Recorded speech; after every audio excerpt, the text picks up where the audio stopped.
Hey Hello. everyone. Hi. Hello, Hi to hello. everyone in the audience who are joining us today for our episode zero of our event, which is called Small Talk.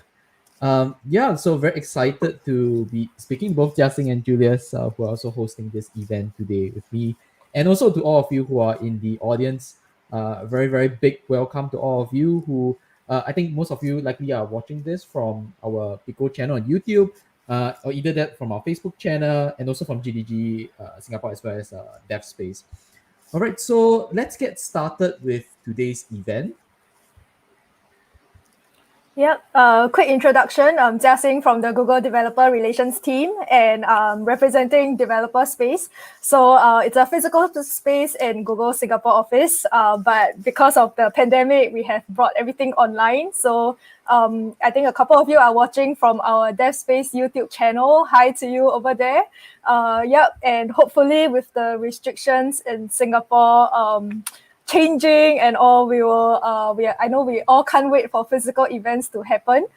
So yeah, hopefully we'll be able to see everyone face to face real soon. Right. So just to share a few of our social media accounts in regards to Big O development. So working together with Google Dev Space, our group today who's hosting this event, we're called Big O Development, and we're all around, doing in terms of events for that drives self development of your careers. Right. So if you're interested in attending any of our events, do check out our different social media channels here, especially our site where we are always updating our events, like what we have for today, as well as our Facebook channel. This is where we actually post most of our updates for events that are coming on. For example, later I think we're going to be talking about a few more events that are going to be happening over the next month. And then don't forget, if you're watching this from our YouTube channel, to subscribe to our YouTube channel. Yep. And similarly, you can follow all our updates on our website, and we are also on Twitter, Facebook, and YouTube. All right, super cool. We also would like to invite you in our September event. Unfortunately, we don't have a date yet, so please follow us in Facebook, in our social media channels, and of course our community website as well. So what's going to happen is that in September we will be inviting Andrew Lau from Jellyfish. And the idea is this: we are normally wrapped around our own context as a software engineer, working with our own architecture, our own, paradigm, so on and so forth.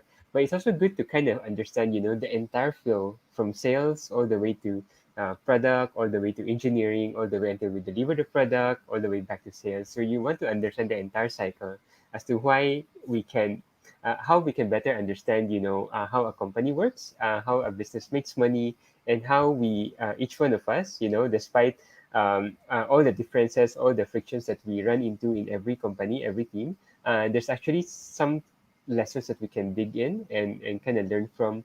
Hence, it's actually very, very good to go here.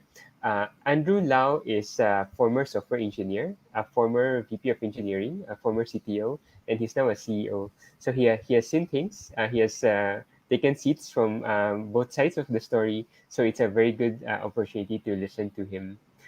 Uh, right after that, we will have another small talk, this time with Bok, the head of startup ecosystem at Google as well. Many of you surely knows him. I think well, the three of us kind of know him as well, I think, hopefully. Yes, So he's my please, boss. okay. Bok, if you're watching, we know you. Thank you. um, yeah, so that will be in September 15. Afterwards, another career talk, this time by Nandini from Facebook. This is very similar to Bruce Wang's talk. If you have been with us a few months ago, Bruce Wang from Netflix spoke about his software engineering career. Now we have Nandini, who also has somewhere around 20 years of software development experience, from a software engineer all the way to a director, and now he's engineering manager at Facebook. So it's a very good opportunity where you can see, people moving around various companies and the lessons they learned along the way. All right, let's go for it, Ryan. All right, so let's jump into today's event. So this is what most of you are here for. So today's theme is going to be about mentorship and in the context of a tech industry. So we're going to be just having this chat between the three of us in terms of our experiences as well as what we have seen in this area. Right. So maybe we can jump in forward to the next slide. So we're going to do a simple intro of these three hosts today. So maybe let's start off with Julius. Okay, like who am I, right? Yeah, normally in our events we don't kind of introduce ourselves. That's a tragedy. Um, Hello, I'm Julius. I'm a VP of Engineering at Hubble. We are a construction tech company in Singapore.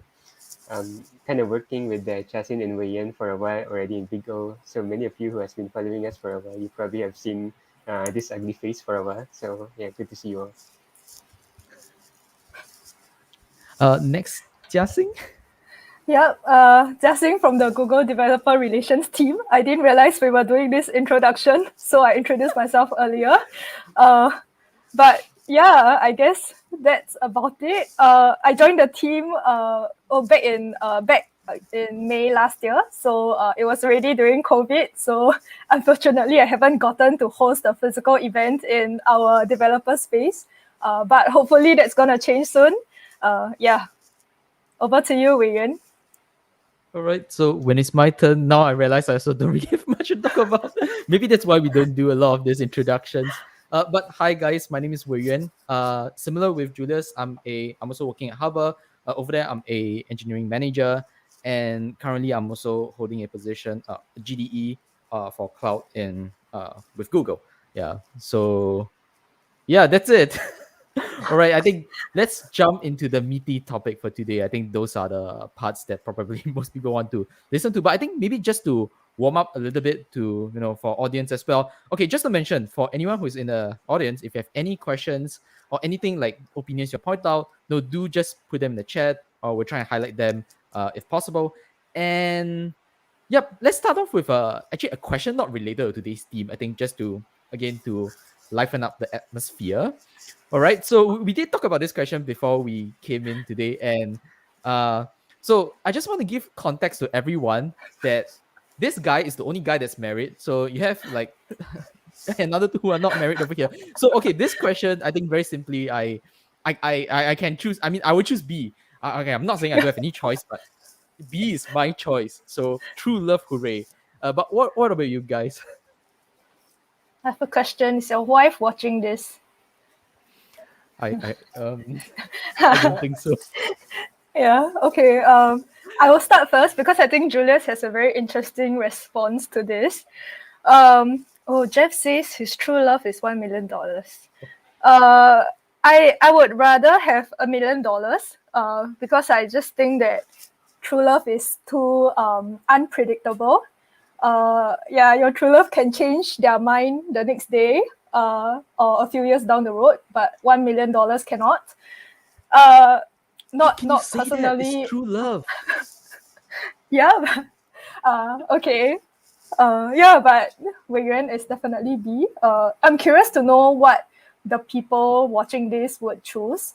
A lot of people choose A. So yeah, it does seem like most people will go for $1 million. Yeah, I mean, like, why do you want to keep a person alive? You can just have the 1 million to yourself, right? Unless the dollar depreciates so much that it has no value. So, I mean, even if it doesn't, yeah, maybe if a true love is somebody from a richer country, right, who has no use for $1 million, wow, I should marry a billionaire. Oh my God. So your true love needs to have $1 million. Is that what you're saying? Should be $1 billion. Billion. Yeah, Oh. $1 billion. Yeah, we at have- the end of the day, it's all about the money. Yongshen says B. I think she's the first one.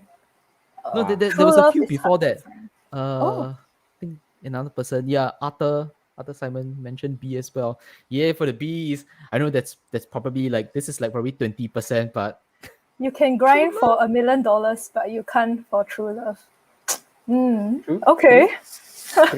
we should set up like something like a polling region for this in the future. I think it'd be fun to see the overall opinions. I think like for those who have used either IO before, like if you search on Google either IO, I think you'll find that like there's this site that also asks questions like this, and they will say like how many percent of people are on either side.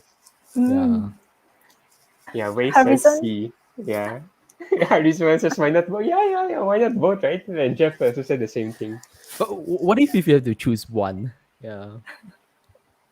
Like I guess maybe if we were to make that question a bit more extreme, which is like if you a if you have $1 million, or let's say if you are well to do, that means you don't need to worry about money, and then B, you have true love, but maybe you just have enough to get by. I think which one would you guys choose?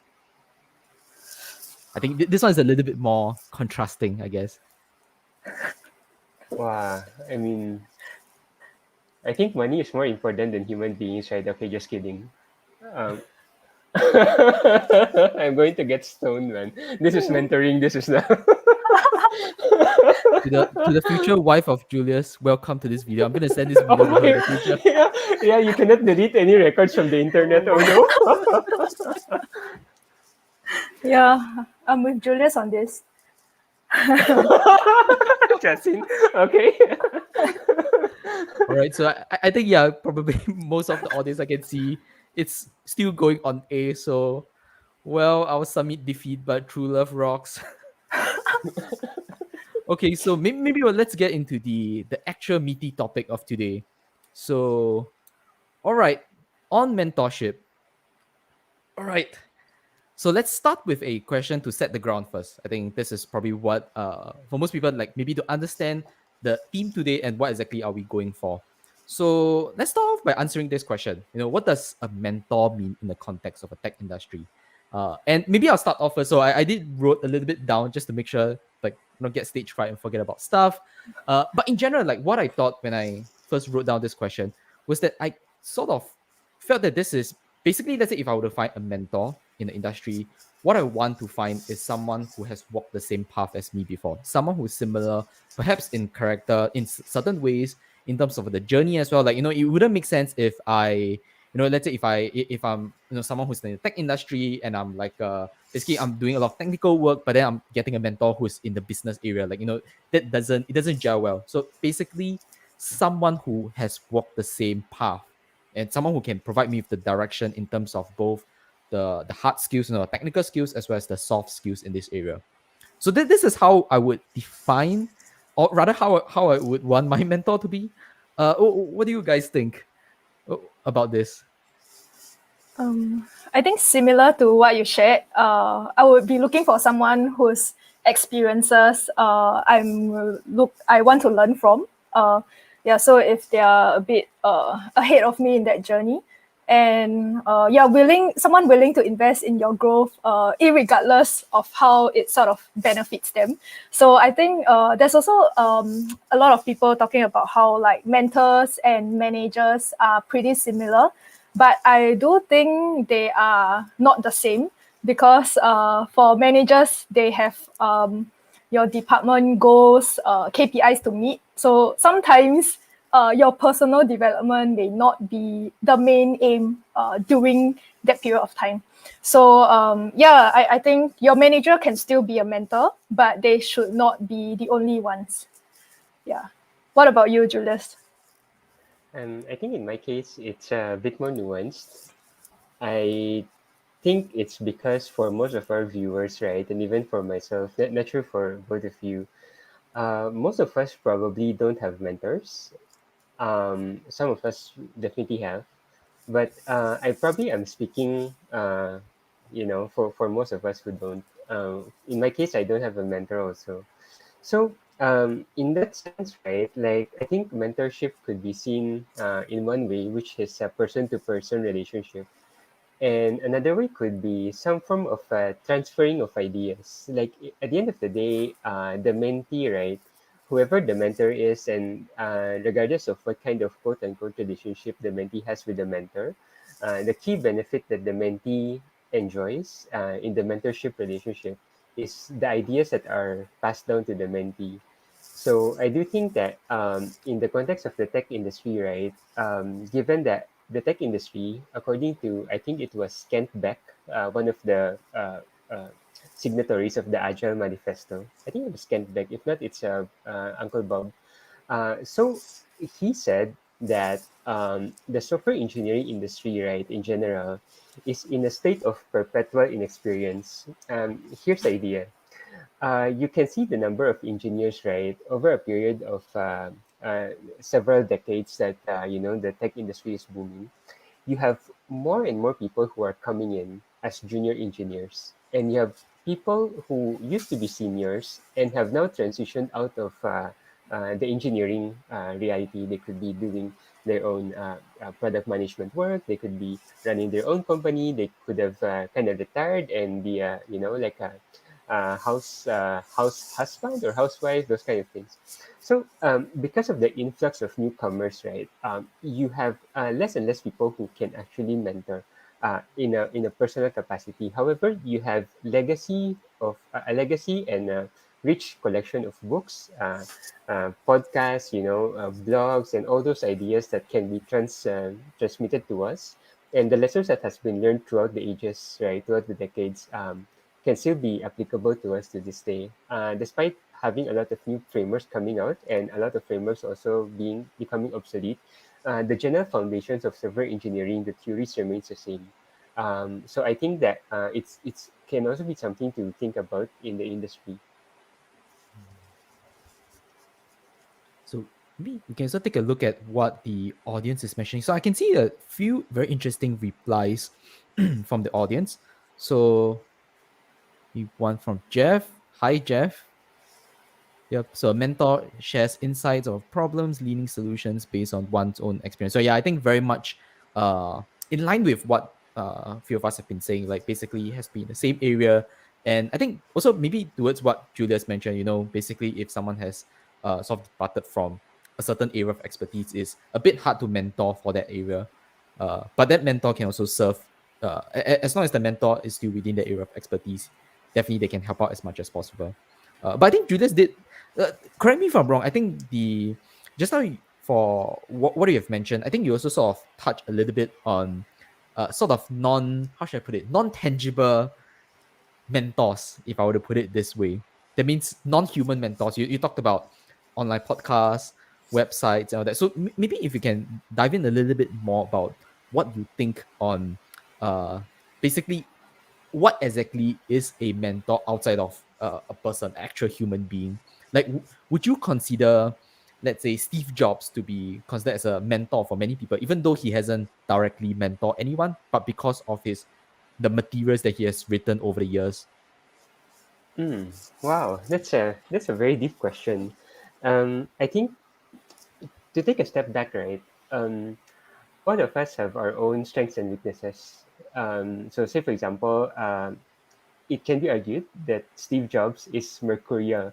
So he has a type of character whereby like you can both be a superstar and uh, a word that I cannot say in this kind of situation in the Oh, same day.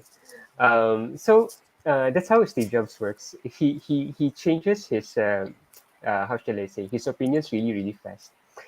So one can argue that if that's the kind of mentor that we want to see and we want to emulate, it could be a bit tricky. On the other hand, Steve Jobs also he has he's very idealistic, and he has a very good taste of design, a kind of design that will make money. So one example would be that I think it was in somewhere between 1996 to 1998. He came up with uh, he worked with can't remember the name of the advertising company. So he worked with an advertising company. So basically, what they did was they showed various heroes such as Albert Einstein, the first woman who flew a plane, can't remember the name, and several others, Martin Luther King, a few others. And the idea was, as many of you might know, it's the think different advertisement. Here's to the crazy ones, the misfits, the rebels. And when you look at how he sees the world, right? And this is actually something that many CEOs should emulate. um, People usually become CEOs because they are misfits. They work in the company, they're not happy with the company, they're not happy with the direction, they're not happy with things that are happening, And so they stop working in the company, they start their own, they recruit their own people, and they try to make a difference. If you're a CEO type, then Steve Jobs is a very good person to emulate, because you push people, you push the envelope, and you try to create something to, in Silicon Valley lingo, to make the world a better place. Now, I think Julius touched on a very interesting facet of like what exactly is a mentor, and I think basically this is about the reasons like why would you would want to emulate a character like that, even though you might not be directly communicating with him or her. So maybe to use that to transit to the next question, what would be a reason or top three reasons on why you should have a mentor or why you should get a mentor? Now I'm gonna list down like some reasons that I've written down. Or maybe Julius, if you want to start first. This is the part where I should point the arrow to Jasin. Oh, okay. I don't want to hug the conversation. Wei, do you want to go ahead first? Okay, maybe I'll just say like mine. It's actually not very long, so I'll just use it as a sequitur in. But do add on to like maybe if you have any other reasons. So I think the first one I keep mentioning this just now, which is the for the experience. Basically, you want to get a mentor who has walked the same path because you don't want to make in some sense you don't want to make the same mistakes. I think okay, maybe as a mentee, right? I wouldn't really say that I have that like in hindsight, I know that this is gonna happen. I don't have that level of hindsight. But I think the idea that I don't really want to fall in the same traps has happened there. And I think in part I would say that I'm lucky that I do have mentors who help me not get into those traps. Or they rather they show me things that I should do or things that I shouldn't do, and I learn from those experiences. So that's one of the reasons. Second reason I would say is for career opportunities. Earlier on, I think Jia Xing mentioned about how managers and mentors don't intersect, right? But if they do intersect, this is also a good reason, basically if let's say you have a manager at the workplace that you get along very well, you ask this guy for a lot of like, life advice, work advice, essentially this guy is your mentor.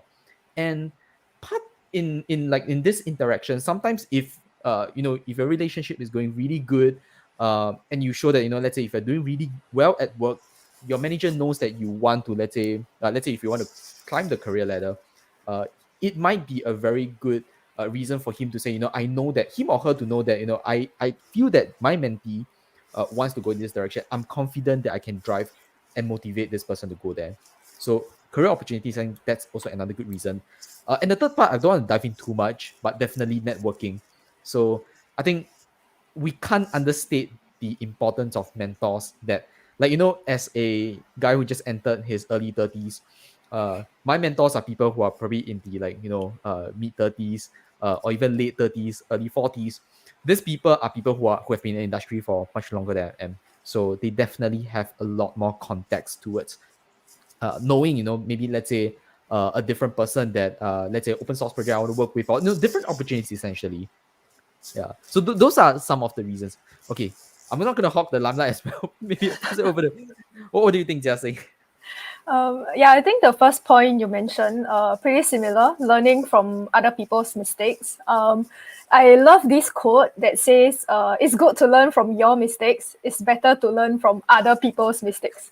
So yeah, if someone else has made that mistake, learn from that. Yeah, you don't have to make the same mistake. So yeah, whenever I chat with people, even with like my managers, I try to ask them what their regrets are. I mean, you don't need to get them to share if they are not willing to, but professionally, they would have certain things that they wish they did earlier or they would have avoided doing. So finding out from them what those things are so that you can learn from that, that would be helpful. But also there's like repetitive experience versus valuable experience. So just because someone is in an industry for 20 years doesn't mean that that person is the best that you can learn from, because they might be doing the same thing for the past 20 years. For example, as a teacher, for example, if a teacher has been teaching for the past 20 years and do the same thing each year, you can argue that the teacher has like 1 year of experience, because it's just repeating whatever has been done since year one. Yeah, but if someone is teaching and every year they review what goes well, what and improves, and I would want to learn from the second person instead of the first. Yeah. What about you, Julius? Wow. I think a lot has been said. Maybe to add to what you have said, right? I actually agree with many of the things that you said. And I think that, especially in tech, right? This is not true in Taiwan and Philippines, but this is true in many parts of the world, such as Singapore, whereby you have more men than women. And it's the contrast is quite big. And what I notice is that the moment a female software engineer enters the team, the dynamics changes significantly. And it changes in this way. A lot of studies have shown that women have a much better skills in empathy than men. In fact, a study that was done in 2015 shows that women are better managers than men. And the primary predictor of a good manager, one of the primary predictor, is actually empathy. So, uh, because most of us are men, right, in tech, uh, what happens is that men, we are egotistical, whether we want it or not. If you are one of those who has very little ego, God bless you. Please continue to do so, because most of us are egotistical. That's just reality. So, one example is this. Many of you probably know Eric Schmidt or have heard of him, former CEO of Google prior to Sundar Pichai.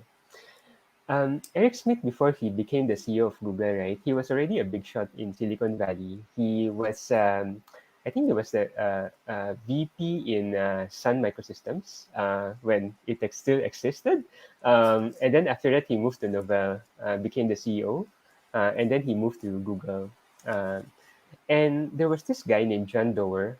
Many of you probably don't have heard of him, but he's not as popular as Eric Schmidt. But basically, he's one of the most popular uh, venture capitalists in Silicon Valley. So John Doerr was the one who introduced Eric Schmidt to Larry Page and Sergey Brin. And within a few months, right, of Eric Schmidt joining Google, John Doerr says, "Hey, you need to meet this guy. The guy is Bill Campbell, former CEO of Intuit." And John Doerr wants Eric Schmidt, CEO of Google, to be coached by Bill Campbell, who's a head of marketing. He's not a software engineer. Of course, Eric Schmidt has a degree in engineering, but Bill Campbell is not.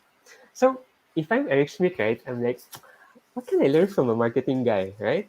And then, so he same thing. He was like, I'm not going to get coach. I mean, like, you know who I am. I can do my stuff.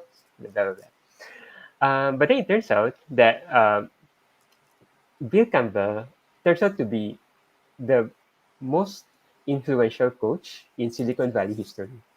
They wrote a book called The $1 Trillion Coach, whereby Bill Campbell actually mentored people like Steve Jobs, Susan Wojcicki, CEO of YouTube, as many of you might know. Steve Jobs, I did say Steve Jobs, Eric Schmidt. He mentored Jeff Bezos. He prevented Jeff Bezos from getting fired from Amazon, and now he fired his way all the way to space. Um, you have all these people who was mentored by Bill Campbell. So what's the lesson here? The lesson here is that the coach doesn't have to be better than you, or the mentor doesn't have to be better than you, but the mentor has to be able to see the things that you don't want to see and hear the things that you don't want to hear to help you become the person you want to be. That's the mentor. So it's always good to have a mentor because of this. Can I add one more thing before we move on? Um, I am a software engineer, and somehow, some way, I lost my track and decided that maybe I should do philosophy also. So hence I did. So I studied philosophy for a while, and it's quite interesting because in philosophy, you don't make money unless you argue with people.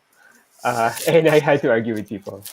And when you argue with people, what happens? Try to go to a meeting in a company. and start an argument, oh my God, it's going to be chaos, for the most part, you know. So in my school, we are uh, we are evaluated based on how kindly we argue with our opponents. So guess what happened? Um, I learned how to be kind to the people I disagree with, and it's something that you could almost never learn anywhere unless there's a forcing function. I'm saying this because, like, in an ego war in software engineering, we have very strong opinions everywhere, right? It's very important for us to respect the people who sit at the opposite side of the table. Treat them as you would like to be treated, and I think that's real mentoring. Um, we are shown how to do it, we are evaluated how to do it, and we are pushed to do it. I think it's something some of the things that we can learn only if a mentor comes in and made it happen. So I think that's a long answer, but hopefully it comes. I think we can also see like there are some responses in the audience as well in terms of uh for the reasons I think we have from Raju. Yeah, definitely making mistakes.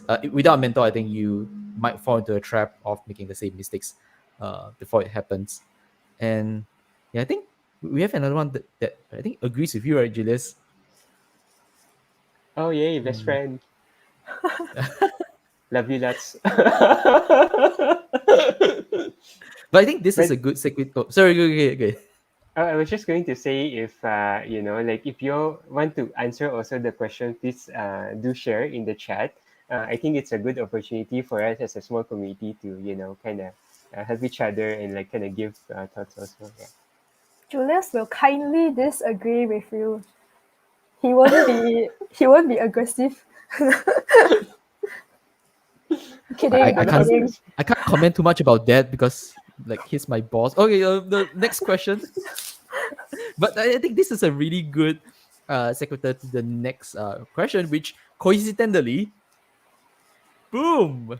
So what's the thing that most people misunderstood about mentoring? Maybe we can start first with Jiaxing. Yeah, for me, I would think that it has to be an official relationship. Like you have to put a label on it. Yeah. So, for example, like similar to dating, right? You know, there's always the awkward phase, and then it's like, are we officially together or not? I feel sometimes mentoring people tend to bring the same idea. They want to officially ask people to be their mentors, but like what Julius mentioned earlier, right? Like things like books and podcasts.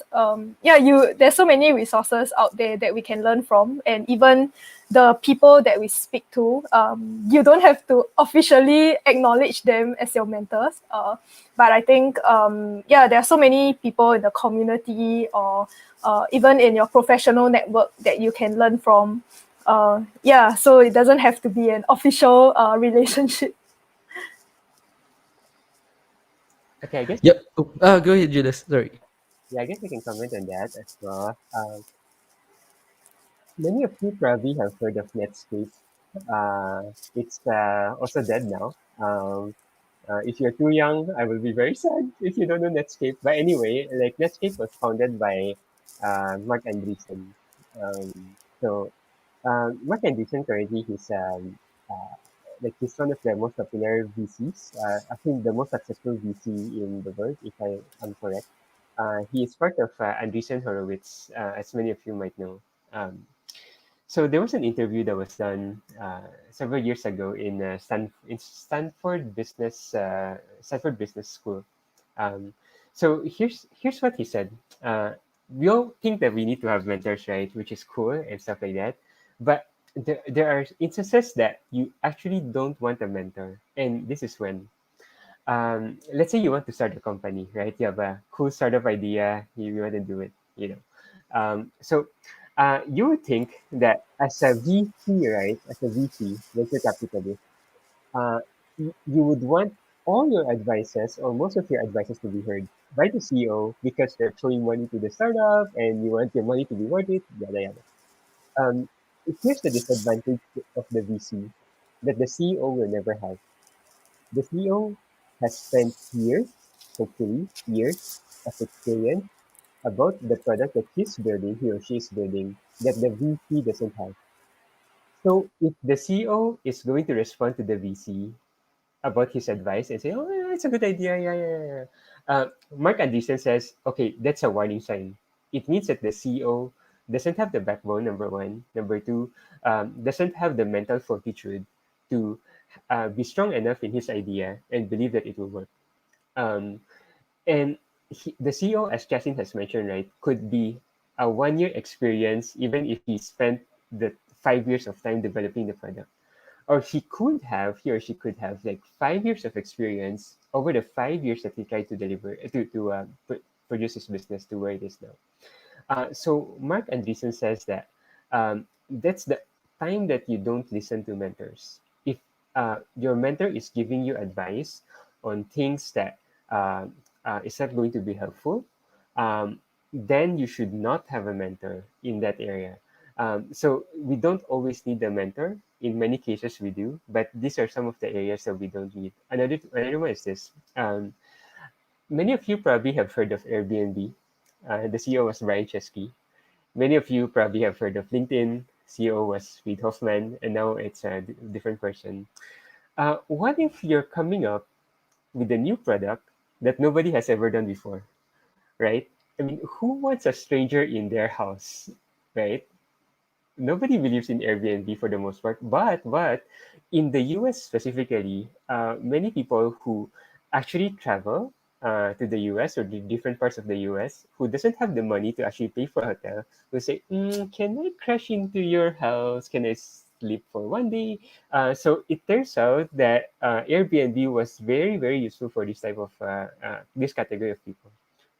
Now they IPO'd, you know. So these are some of the things to think about. Yeah. I think those are really, really great answers. Misunderstanding about mentoring and like the reason why I think Julius did mention, yeah, one good reason why you shouldn't have a mentor. When you know you don't need one, yeah, I do agree. You shouldn't look for one, especially one that might make you pull your hair out. If let's say, like I think your example of the Airbnb one is really good. Like if you get a mentor and then he's saying that, oh, this idea is never gonna work, then he probably would never have been successful. Like if you follow those advice. Yeah. Okay. Actually, in the comments, we have had a very interesting question. So let's jump into that one. All right, so I think this one is very much contextualized locally, perhaps more. Let's take it as Southeast Asia slash Singapore.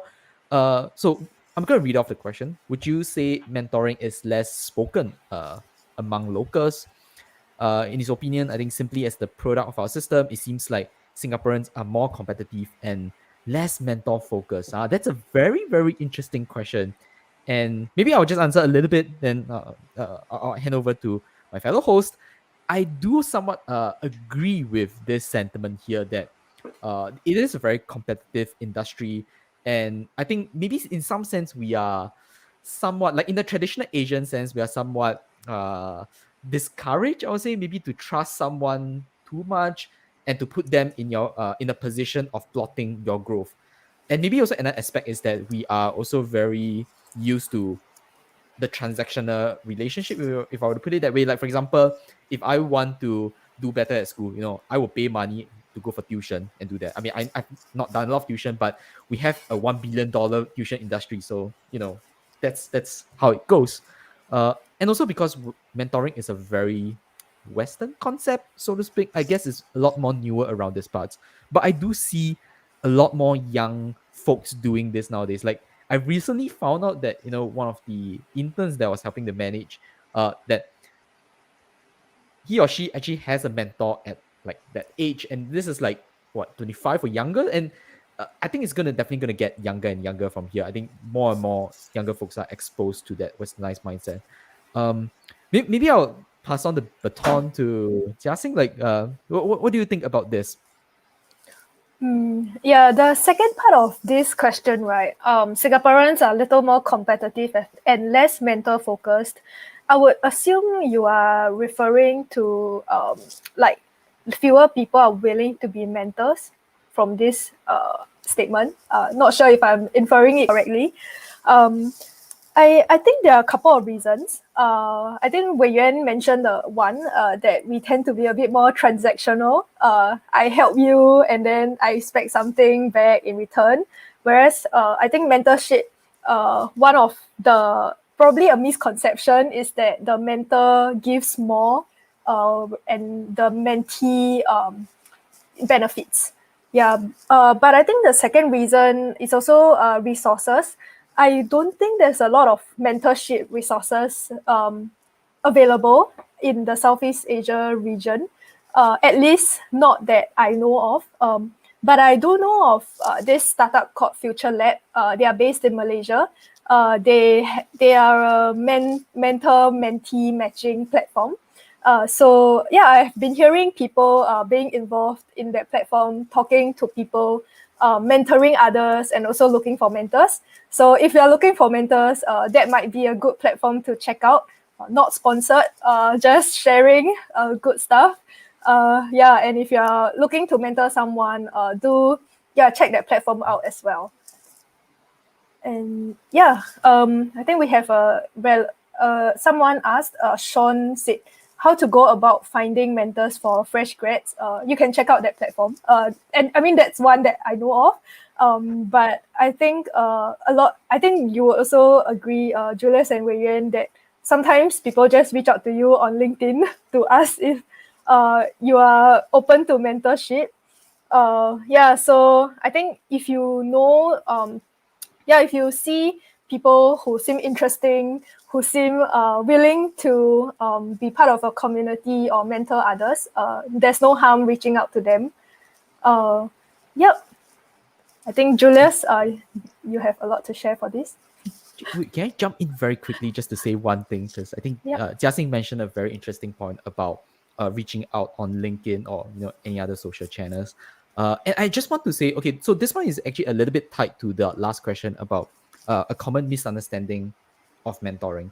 And I just want to say this, that there's a big misconception that mentoring is a one-way street. Like, it only benefits the mentee. And it is true to a big part of the I don't want to say industry, but rather this relationship, that usually it does go that way. But I think the misunderstanding here is that it can also go two ways. Let me put it that way. Let me put it in one instance. So I think some of you might know of this guy called Simon Sinek. He's actually a bestseller for a few of the books that he wrote. One of it being Start With Why, which I've been thinking about reading, but stuck on maybe like just the first chapter for some time. Beyond that, if you search up on him, search Simon Sinek mentorship, you'll find a video of him talking about how he met one of his mentors. And basically the idea was that there wasn't really that relationship, like what Jia Xing mentioned earlier on. There wasn't like a label on it. I asked him to be my mentor and he's my mentor. It was basically just him talking to this guy, and this guy basically giving me advice over the years. Sometimes you invite him over for dinner, they'll have meetings together. And then one day he decided to ask that guy, are you my mentor? And then the guy was like, oh yeah, I guess I am. And the two-way benefit here is that because the mentor enjoyed his company so much that he wanted to willingly help him to grow in his career. So yeah, I think that's one thing I want to mention. In terms of when you're reaching out, to potential mentors, people that you feel that you want them to plot your journey. Do take some time to actually get to know them better first. Talk to them, ask them out for maybe tea or something. Maybe in the case of this pandemic, maybe just do online meeting. Don't use the mentor word so early. I think that would be what I would say. Know the person first, because you might not know if this guy might fit into, like, maybe he would be able to help you or not. And the other way as well is you have no idea whether the guy might also enjoy your company as well. So I think it's important to give them the chance to also be able to decide this through like maybe a series of short meetings first. Sorry, but over to Julius. I think Julius definitely has a lot more to contribute over here. Oh, I mean, both of you, I'm going to just hold it like this because I think my voice is a bit muffled. Um, Hopefully this way is better. I think both of you has shared quite a bit already. But maybe to actually share some real world experience, right, and hopefully to also understand, not understand, but kind of support what Sean has been asking and how Justin responded. Um, it's quite interesting in a couple of ways. So uh, we indeed have people reaching out from LinkedIn to say, hey, can you mentor us? Can you mentor me like that? And in a relationship, right? Relationships are usually preserved and improved if you're meeting the needs of each other. And you would think that as a mentee, you're the one benefiting, right? Okay, but that's not really true. Here's the reason why. Um, People, how do I put this? A research was done, and it's called intrinsic motivation. Many of you probably have known this, especially those who study psychology. One of the most important predictor of how someone will continue to do things for free is meaning. When a person feels that what he or she is doing, has meaning, then he will do it for free because he's being rewarded for it. So when you mentor people, what's happening is this. Number one, you're investing in somebody else's lives.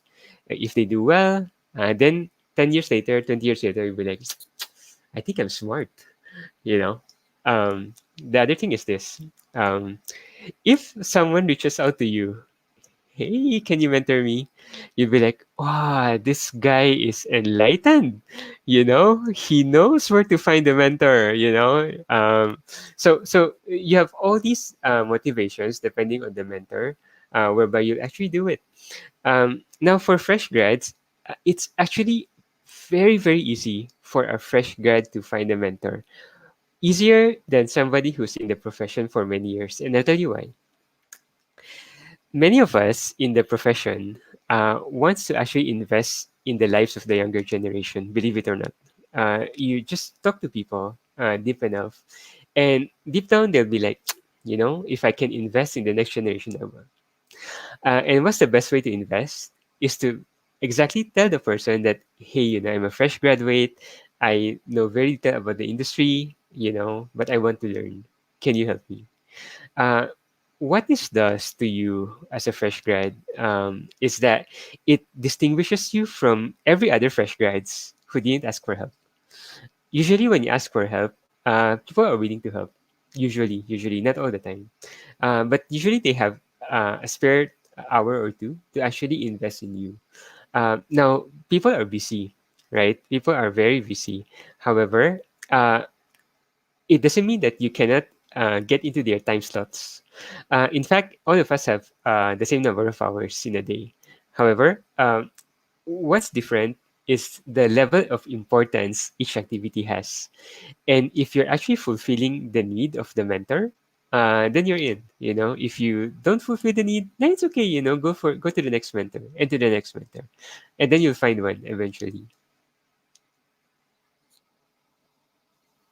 And to add, build lasting relationships. I think even if one day you might find that your experience might have outstripped the mentor, I think it's still good that you stay in touch. Perhaps your mentor be able to get you, like you might transition the stage to be a mentor, and your mentor might be able to get people to go to you instead. And this could be a good learning experience because learning the mentor is also a very different ball game altogether. Uh, Sorry, okay, I'm now looking at the chat. I think there is a follow-up question. I'm gonna throw this here. Follow-up question for young grads who are trying to find mentor because we understand that it's a two-way relationship.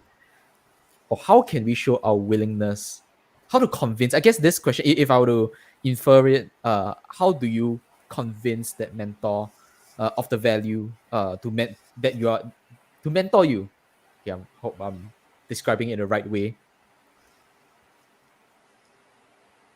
Julius? Okay. I How think would you be convinced? Maybe to put it a different way, how to maybe a mentee that has convinced you to let you mentor him or her. I can share two examples actually, and I think it's also I think I should be able to cover Sean's follow-up question as well, and I'd be interested to hear Chasin and Wayan also like your experience yourself. So I can share one experience first. Um, in Google, they have what you call a developer student club, and the idea is, for many of the schools, you can apply to be a community manager or community lead for your school. Then you run events. Uh, I didn't realize that there's a developer student club in NUS, in NTU, in SMU, yada yada. Like the big schools in Singapore. However, there was one guy from a small school in Singapore who reached out, and he's the first one who reached out. And then we were like, "Huh, he is so smart." Okay, that was a joke, but he reached out, and then we were like, "Of course, we are going to help you. Like, you're helping your friends, you're helping your school, you're helping people to actually learn stuff, and you know that you don't know, and we are here to help." you know uh, the Google developer experts are everywhere. If there's a particular subject matter that we cannot find an expert for you, then we'll find somebody else, right? So what it does then is that, like, for me, it probably doesn't benefit me much apart from like me feeling good, being able to help people.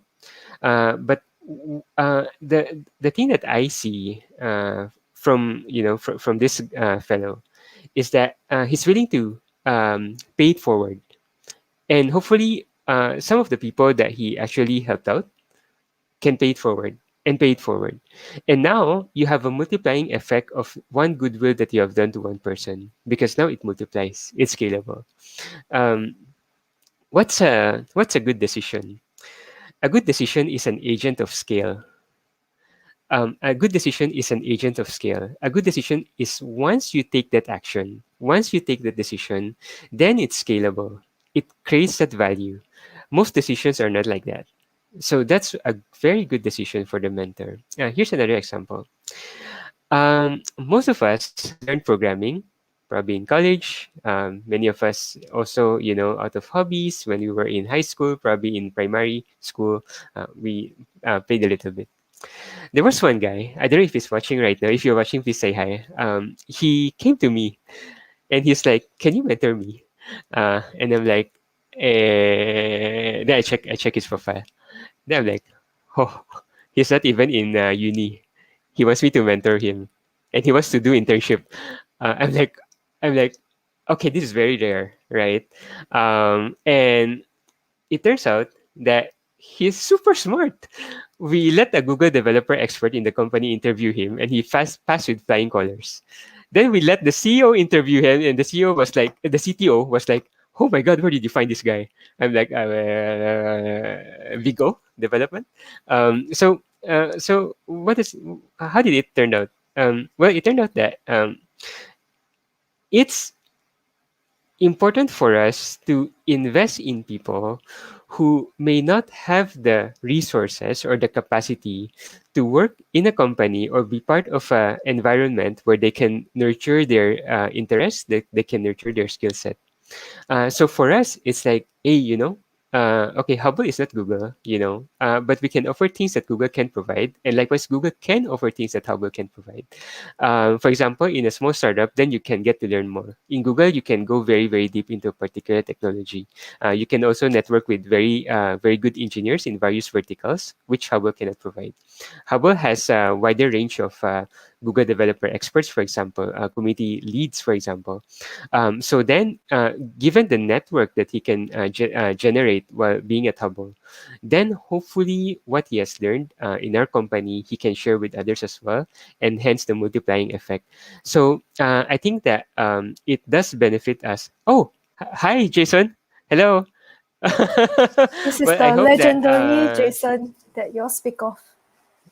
Okay, Jason, you're very popular. I just wanted to say that. So to answer Sean's question, right, to kind of wrap it up, right, the mentor feels good also, because he sees that what he or she is doing has a multiplying effect, and if you're able to provide that, then it's a win-win.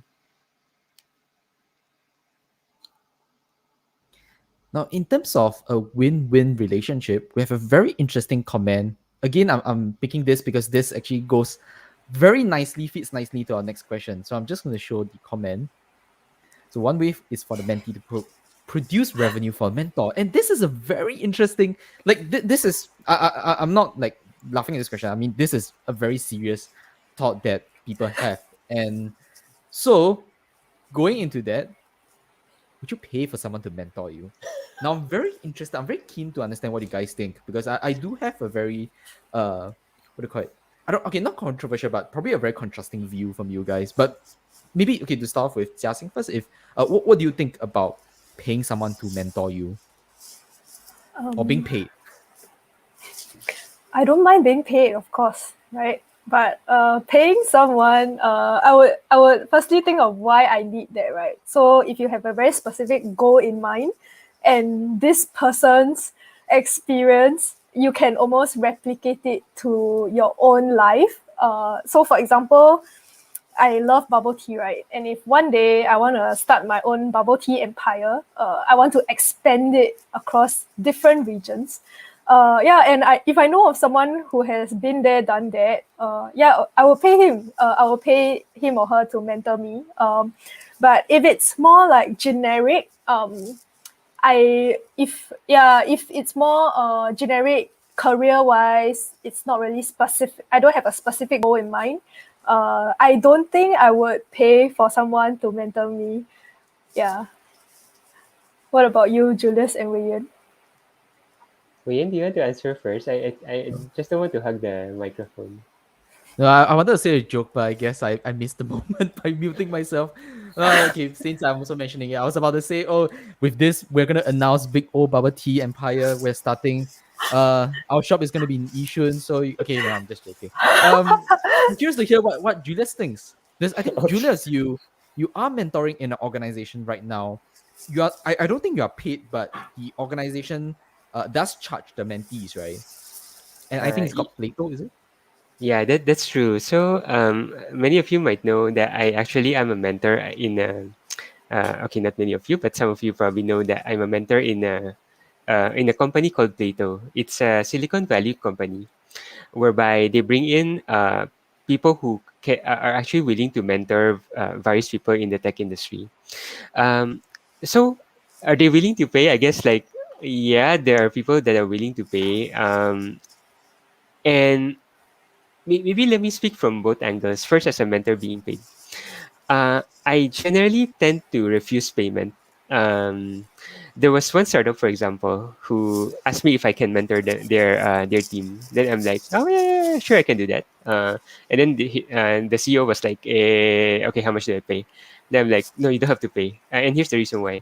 The moment you accept payment, right, it becomes a duty. And when it becomes a duty, it becomes a drudgery. So, and it's no longer an investment. Of course, there are certain professions, professionals that actually ask for payment and all. But Bill Campbell, the example that I said earlier, also wasn't paid, and he intentionally doesn't want to get paid. And the primary reason is because the moment you add payment in the mental real estate of the mentor, what happens is the payment now becomes a factor on the data that he provides, and now it's no longer genuine. You can expect someone to be genuinely helping you if you're not providing a payment back. So I tend to not accept payment as a mentor. Now, as a mentee, uh, why do people pay for mentorship? Um, few reasons. I mentored a CTO in Plato. She was a CTO of a AI startup, and they're going. They just finished their Series B round, if I remember correctly, Silicon Valley company. And she was like, all right, what do I do with my company? I'm an engineer. I don't scale teams, but we have money. What do we do? Then I'm like, okay, what's the problem? And then she explained the problem. And I was like, okay, I think at this point in time, you need a VP of engineering. Okay, maybe just to kind of give you a rough background as well. CTO, VP of engineering, what's the difference? The CTO usually is the one who was hired as the first engineer of the company. That's the CTO. What's the VP of engineering? The VP of engineering is the professional that was hired to scale the team. So which one is higher in terms of position? Of course, it's a CTO. Which one is higher in terms of experience? It's a VP of engineering. It's a VP of engineering that scales the company. It's a CTO that starts the company. So now you have the money. Now you want to compete with your competitors. You want to grow your market. You need a VP. Um, it took us 1 hour of conversation to provide her with data that would have taken her like months and months to gather, and probably even years of mistakes. Um, Here's another example. I'm mentoring a software engineer from Snapchat. Not sure if he's watching, probably not. I'm mentoring an engineer from Snapchat. Um, Normally in Plato, the mentorship platform, the mentoring only lasts for maybe about 2 3 sessions. Then most of it are done. And the engineer from Snapchat, we are working together for more than probably about 4 or 5 months already. And here's the difference. Uh, he doesn't have that much real estate to actually work with people who can actually advise him in the same way the mentor does. So we work with so many different problems in and out of the company: scalability problems, software engineering problems, relationship problems, salary negotiation problems, all sorts of issues in the company that you probably don't and are unable to actually relate to your friends in the company, your bosses in the company, but you can actually relate with someone who's totally disconnected with your company and are able to help you on that. So that also saves him a significant amount of time and resource to figure things out. Now, does it benefit me? Of course, it benefits me. I learned that, oh, okay, this is how Snapchat does things. This is how Facebook does things. Because they also inform me, okay, this is the problem, and this is how what we are trying to solve. Then I get certain intelligence also on how these companies work. So then I get to learn things that I learned, and I can apply in my company also in my context. Yeah. So should I pay? I think in general you should.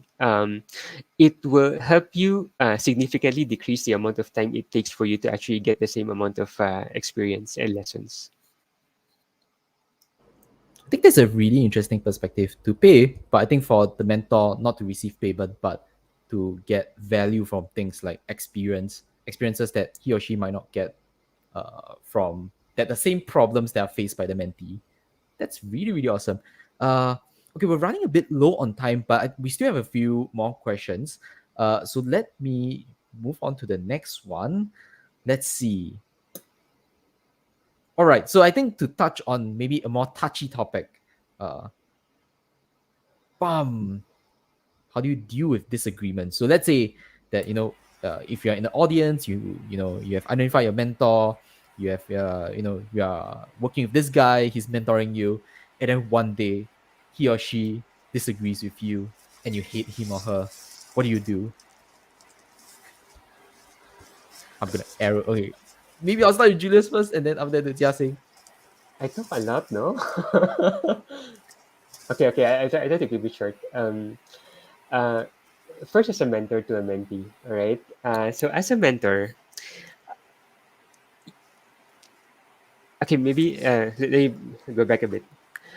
When Eric Schmidt was hired as the CEO of Google, here's what he made very clear. This is their company, meaning Larry Page and Sergey Brin's company, and not his company. This is their company, not mine. Um, it's important for the mentor to establish that demarcation line, whereby this is the mentee's life and not the mentor's life. Why is that important? Many of us, because of our ego, wants what we want to be what the other person wants. That's not good. This is their life and not the mentor's life. So if the mentee disagrees with the mentor, let it be, get on with life, and move on. Uh, Now, on the other hand, if you're the mentee, right, your mentor, most of them has an ego. So you need to be respectful with them to say that, I'm so sorry. I heard you. This is exactly what you say. But if you don't mind, do it my way. And please forgive me, yada, yada. Go on.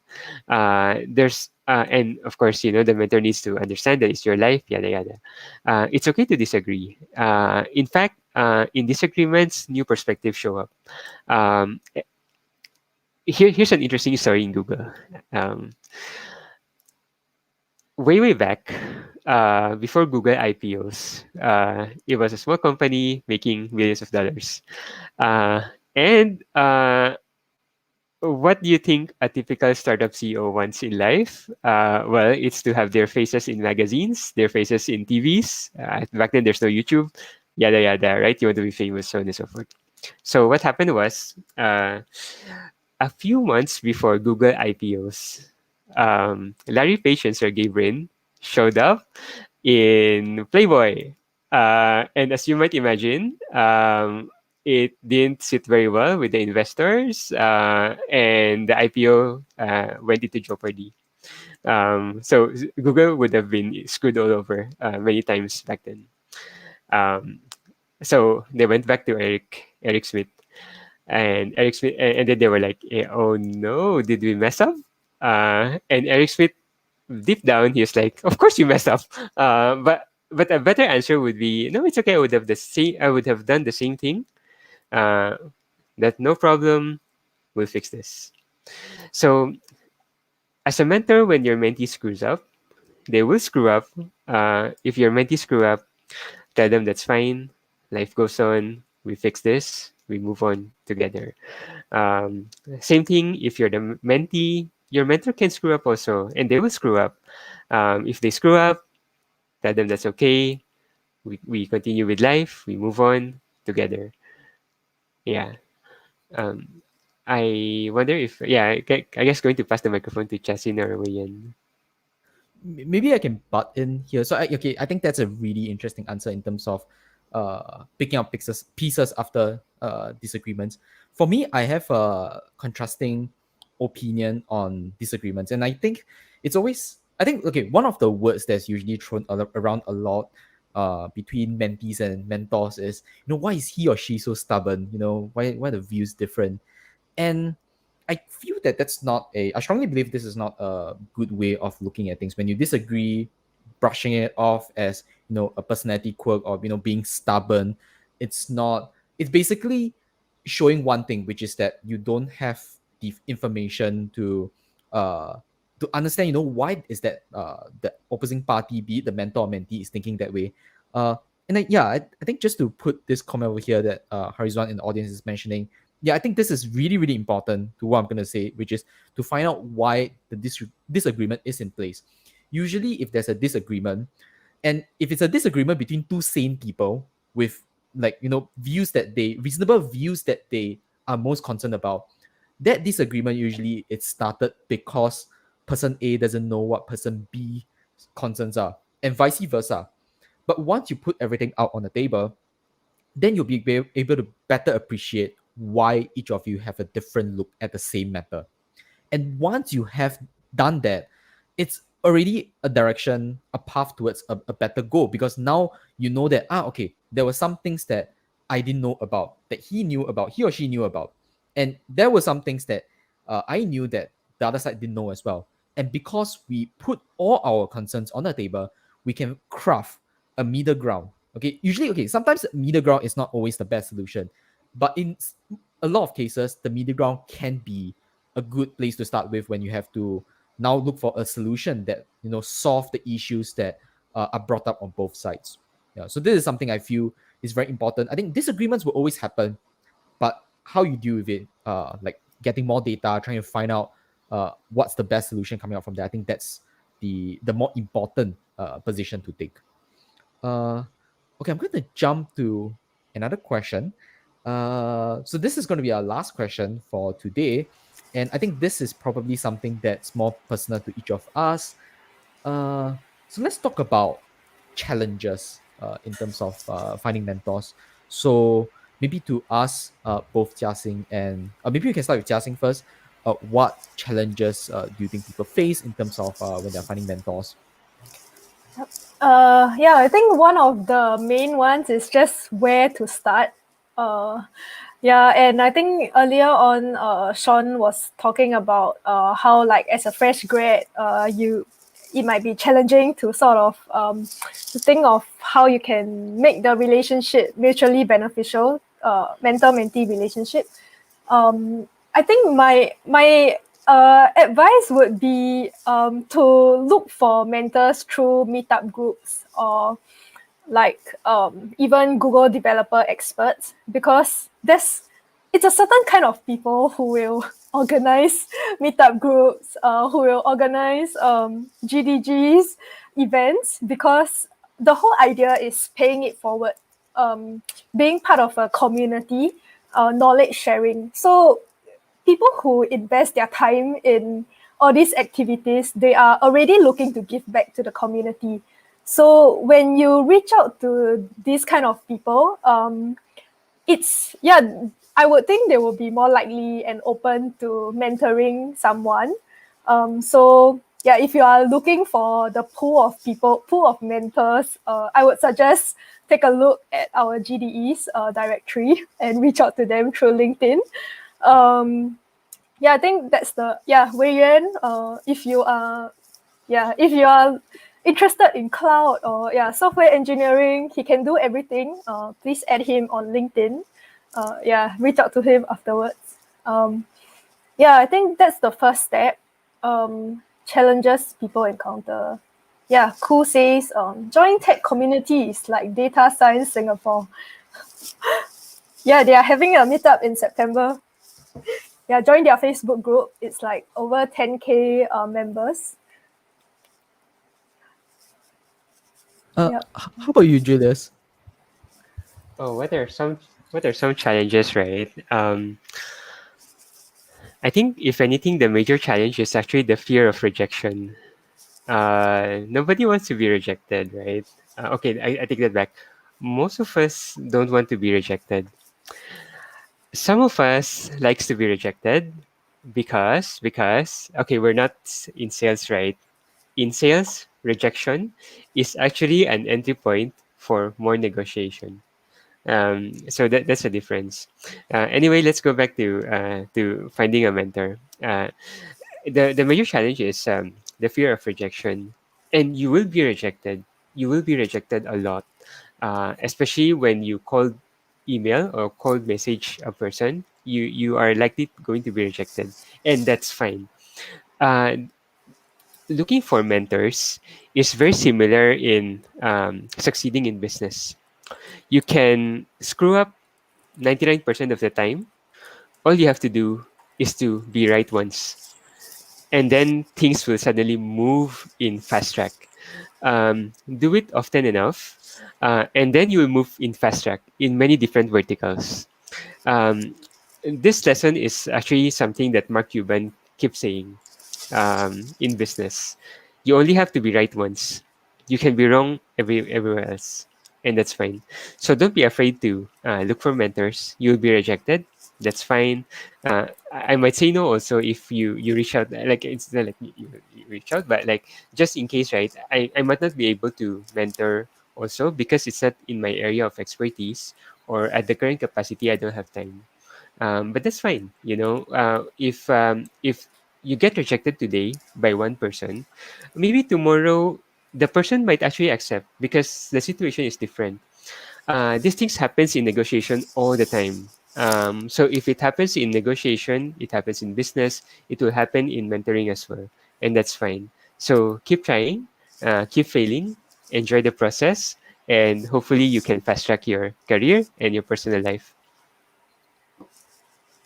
I think maybe to add on to what Julius mentioned, and I think it's really interesting when he mentioned about being afraid of the rejection, because I thought that I know that it's true that we do, like it's like when you are let's say for a guy confessing to a girl or girl confessing to a guy, you build up a lot of emotions to the point, and then it happens. If it happens like positively, it's good. If it doesn't happen well, you get very depressed because things didn't go out the way you think it to be. And I think that for the same, like let's say looking for mentor, if I were to add in like advice there, don't take the same mentality there. uh I think I mentioned it just now, look to build that relationship with that mentor first. I mean, it doesn't even need to be in a situation where you use the M word on that guy. You call him your mentor, call him or her your mentor. Yeah, so I think that's what probably will help, because as long as this person that you know is consistently giving you good advice on how you can run your career, or in terms of how you manage your team, let's say it's in a leadership role, he or she in a leadership role. Yeah. uh okay, so I think looking at this question, I think probably one other thing that we should also talk about is gender diversity in our current industry, because I think it is very much true that there is definitely more guys than girls. There's like things like bro culture and things like that. Maybe to also pass the baton back to Jiaxing. What do you think about this? Yeah. I have a lot to say about this, but I'll keep it short. I just want to show a comment from Phone. She says, Wei Yuan is a good mentor. So, Phone is a graduate from our Google Women Developer Academy that Wei Yuan and Julius are mentoring as well. On that note, right? So, yeah, the whole reason why why we had the Women Developers Academy is one of the main reasons is to connect women developers to mentors, and also have a community of women in tech that they can get to know. Yeah, so about gender diversity, I think it's no secret. There's a lot more males compared to females, and in a sense, I think we are all a bit biased in that we lean towards people who are similar to us. So we would want to learn from people who are similar, and gender wise. I think it's one of the challenges people encounter is just finding people who are similar to them. For example, if I'm a woman developer, I'm looking for a female CTO.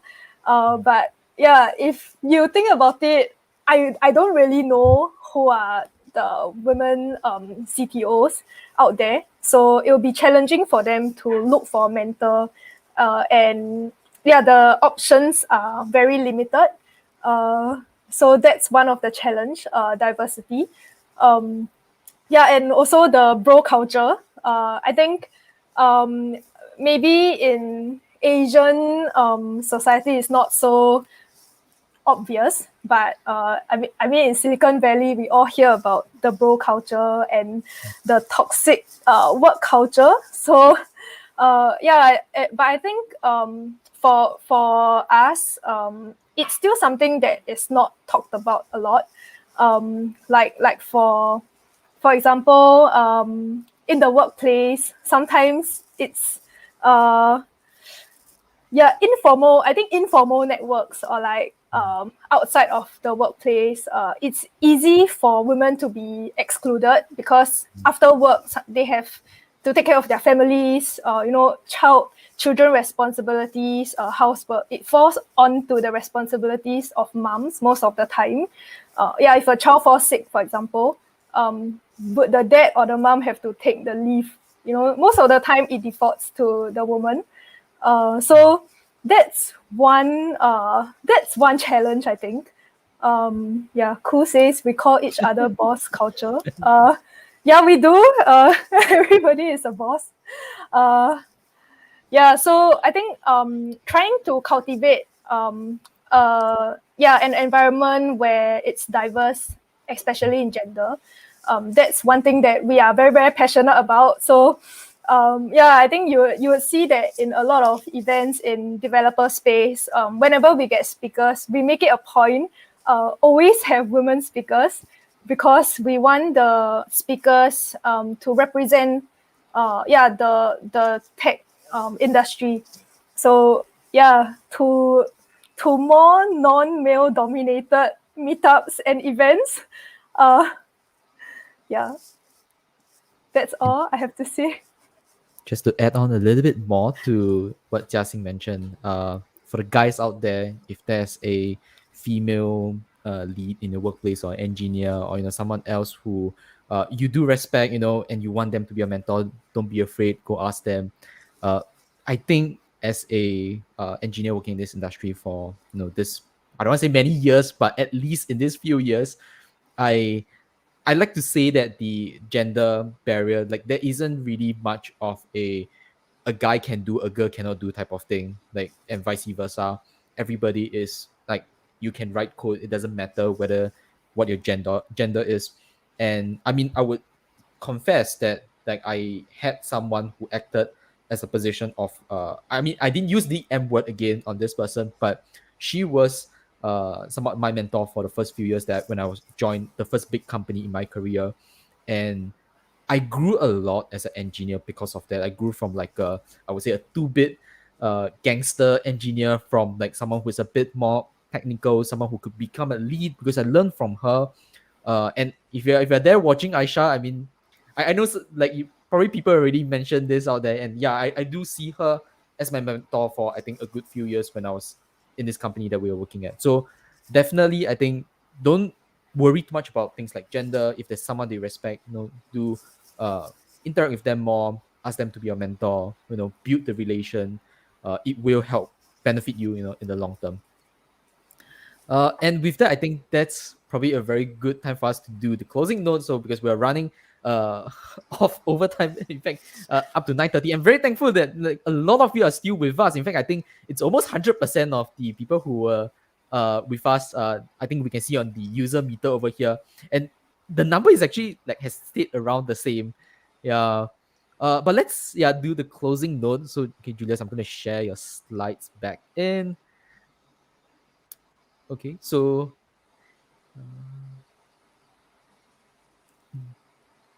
Okay, I suppose I'm the one to introduce or like kind of remind again. Once again, thank you everyone for being part of today's show.